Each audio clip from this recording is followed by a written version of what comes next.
महाराष्ट्राच्या सत्ता कारणात आता एक असा बदल झाला आहे ज्यामुळे मुख्यमंत्री विरुद्ध मंत्री असा नवा संघर्ष उभा राहू शकतो का असा प्रश्न उपस्थित होतोय। कारण राज्य सरकारने महाराष्ट्र शासन कार्यपद्धती नियम 2026 अधिसूचित केले आहेत आणि या नव्या नियमांमधील तरतुदींमुळे मुख्यमंत्री देवेंद्र फडणवीस यांची प्रशासकीय भूमिका आणखी प्रभावी होणार असल्याचं सांगितलं जात आहे। विशेष म्हणजे सार्वजनिक हिताचा मुद्दा असेल तर एखाद्या मंत्र्याने घेतलेल्या निर्णयात मुख्यमंत्र्यांना हस्तक्षेप करता येणार आहे।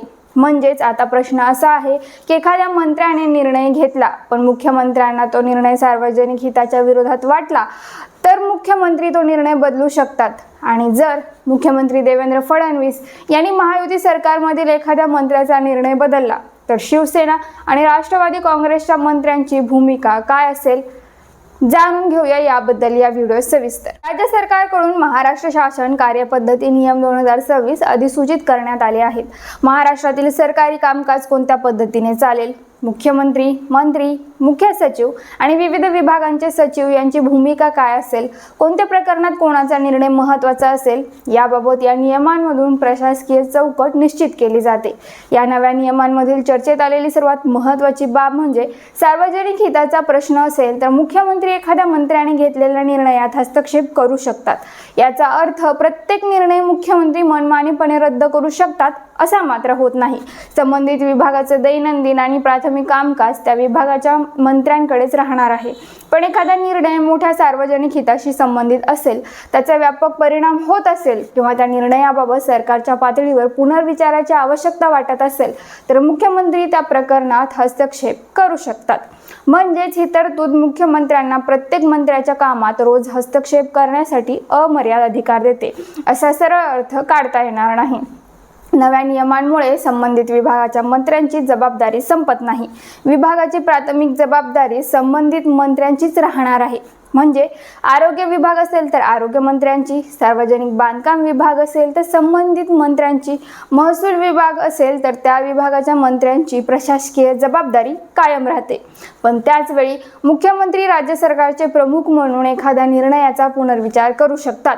या नियमांमधील आणखी एक महत्त्वाचा भाग म्हणजे मुख्यमंत्री एखाद्या विभागातील कागदपत्रे मागवू शकतात। संबंधित मंत्री तसेच त्या विभागाच्या सचिवांना ती कागदपत्रे सादर करणे बंधनकारक असेल। याचा अर्थ असा की एखाद्या विभागात एखादा महत्त्वाचा निर्णय झाला आणि त्याबाबत मुख्यमंत्र्यांना अधिक माहिती हवी असेल तर संबंधित फाईल किंवा कागदपत्रे मुख्यमंत्री मागवू शकतात। त्यामुळे मुख्यमंत्री कार्यालयाची प्रशासकीय देखरेख आणि निर्णय प्रक्रियेवरील पकड अधिक मजबूत होऊ शकते। पण इथे आणखी एक महत्त्वाची अट आहे।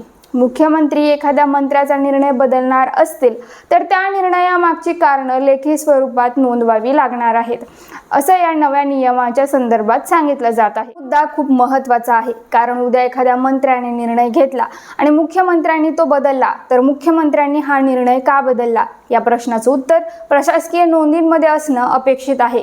म्हणजे निर्णय बदलण्याची प्रक्रिया केवळ राजकीय किंवा वैयक्तिक मतभेदांवर आधारित असल्याचं दाखवणं सोपं राहणार नाही। सार्वजनिक हिताचा आधार आणि त्यामागची कारण मीमांसा ही बाब महत्त्वाची ठरणार आहे। आता याचा महायुती सरकारवर काय परिणाम होऊ शकतो हा सगळ्यात मोठा राजकीय प्रश्न आहे। महाराष्ट्रात सध्या भाजपसोबत एकनाथ शिंदे यांच्या नेतृत्वाखालील शिवसेना आणि अजित पवारांच्या नेतृत्वाखालील राष्ट्रवादी काँग्रेस सत्तेत आहे। त्यामुळे एखाद्या भाजपच्या मंत्र्याचा निर्णय मुख्यमंत्री बदलतात आणि एखाद्या शिवसेना किंवा राष्ट्रवादीच्या मंत्र्याचा निर्णय बदलतात। यात राजकीय प्रतिक्रिया वेगवेगळी असू शकते।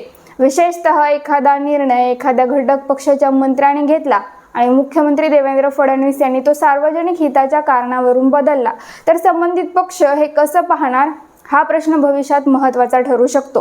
कारण सत्तेत सहभागी असलेल्या प्रत्येक पक्षाला आपल्या मंत्र्यांच्या विभागात निर्णय घेण्याचं राजकीय स्वातंत्र्य हवं असतं। पण दुसरीकडे मुख्यमंत्री हे संपूर्ण सरकारच्या कामकाजाचे प्रमुख असतात। त्यामुळे घटक पक्षांची स्वायत्तता आणि मुख्यमंत्र्यांचे प्रशासकीय अधिकार यांच्यात समतोल राखणं महत्त्वाचं ठरणार आहे। समजा एखाद्या विभागाच्या मंत्र्यांनी एखादा मोठा निर्णय घेतला, तो निर्णय कायदेशीर प्रक्रियेतून झाला असला तरी त्यावर मोठ्या प्रमाणात सार्वजनिक आक्षेप निर्माण झाले, विरोधक विरोधकांनी प्रश्न उपस्थित केले, नागरिक संघटनांनी विरोध केला आणि सरकारच्या पातळीवर असा निष्कर्ष निघाला की हा निर्णय व्यापक सार्वजनिक हिताच्या दृष्टीने योग्य नाही. अशा परिस्थितीत मुख्यमंत्री त्या निर्णयाचा पुनर्विचार करू शकतात, पण त्यासाठी कारणांची नोंद करावी लागणार आहे. यामुळे निर्णय प्रक्रियेत मुख्यमंत्र्यांची अंतिम राजकीय जबाबदारी आणि संबंधित मंत्र्यांची विभागीय जबाबदारी यांच्यातील संबंध अधिक स्पष्ट होतो. आता खरी उत्सुकता इथे आहे, देवेंद्र फडणवीस या अधिकाराचा प्रत्यक्षात कसा वापर करतात? एखाद्या मंत्र्याने घेतलेला मोठा निर्णय मुख्यमंत्री बदलतात का?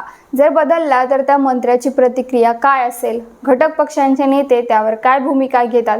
आणि सर्वात महत्त्वाचं म्हणजे अशा निर्णयांमुळे महायुतीमधील समन्वयावर परिणाम होतो का? हे पुढच्या काळात स्पष्ट होणार आहे. अशाच राजकीय अपडेट्ससाठी आझाद मराठी यूट्यूब चॅनलला सबस्क्राईब करा. धन्यवाद.